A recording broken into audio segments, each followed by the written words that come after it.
పుల్లలు పెడతారు.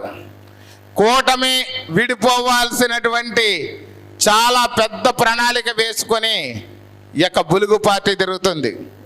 మీ అందరికీ పుల్లలు పెడుతుంటారు. దయచేసి ఎవరో నమ్మొద్దు. గతంలో అష్టైశ్వర్యాలతో తూగినటువంటి నా కుటుంబం ఈరోజు చాలా పేదరికంలో ఉంది. అప్పులు పాలైపోయాం. కారు కూడా మా అల్లుడు కారు వాడుతున్నాను, నా కారే ఫైనాన్స్లో పట్టుకెళ్ళిపోయారు. ఇంకా మీ పరిస్థితి ఏంటో నాకు అర్థమవుతుంది. మనందరికీ మంచి రోజులు వస్తాయి. అలాగే కష్టం విషయానికి వస్తే మా కుటుంబం నిరంతరం ప్రజల్లోనే ఉంది. ఎందుకంటే ఎలక్షన్ ముందు మీ అందరికీ మేము మాట ఇచ్చాం, ఖచ్చితంగా జనసేన పార్టీకి చచ్చిపోయే వరకు బత్తుల బలరామకృష్ణ అనేవాడు మీకు తోడుగా ఉంటాడని. నేను పదవుల కోసం రాలేదు. నాకు పదవి అనేది ముఖ్యం కాదు, కేవలం నా కమిట్మెంటే నాకు ముఖ్యం. పదవి అనేది ఈరోజు ఉండొచ్చు, రేపు లేకపోవచ్చు. అసలు పదవి రాకపోయినా నేనేమి బాధపడేవాడిని కాదు. కానీ రాజానగరం 2024, 29 రాసి పెట్టుకోండి.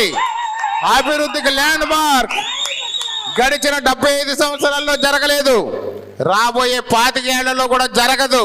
అంత అభివృద్ధిని 24, 29 మధ్యలో మీ అందరి యొక్క సోదరుడు, మీతోటి జన సైనికుడు బత్తుల బలరామకృష్ణ అనేవాడు అభివృద్ధి చేస్తాడని ఈ సందర్భం తెలియజేస్తున్నాను. నేను ఒక ఎమ్మెల్యేగా కాదు, ఒక జన సైనికుడిగా మాత్రం జీవితకాలం మీ అందరిలోనే స్థిరస్థాయిగా ఉండడం కోసం, మన కుటుంబాలు భావితరాల భవిష్యత్తు కోసం ఆకాంక్షించి వచ్చాను.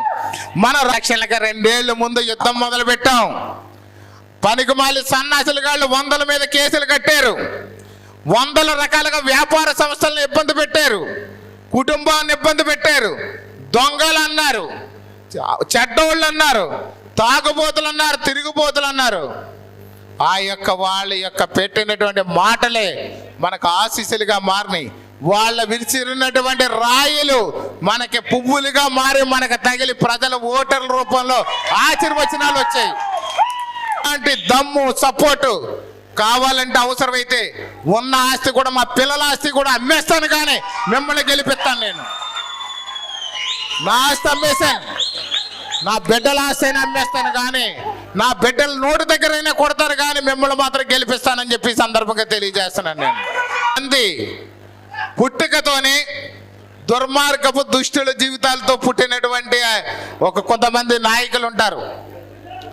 వాళ్ళు దరిద్రులు ఏదేదో మాట్లాడతారు. దయచేసి ఎవరో పట్టించుకోక్కర్లేదు. ఎవరో చెప్పారు ఏదో కాళ్ళతో తన్నారు, ఏళ్ళతో తన్నారు అని చెప్పి. ఆడవాళ్ళు వాడిపోయిన పూలతో కూడా విసిరితే కూడా పోయే మనిషి కోసం మనం ఎందుకు మాట్లాడతాం?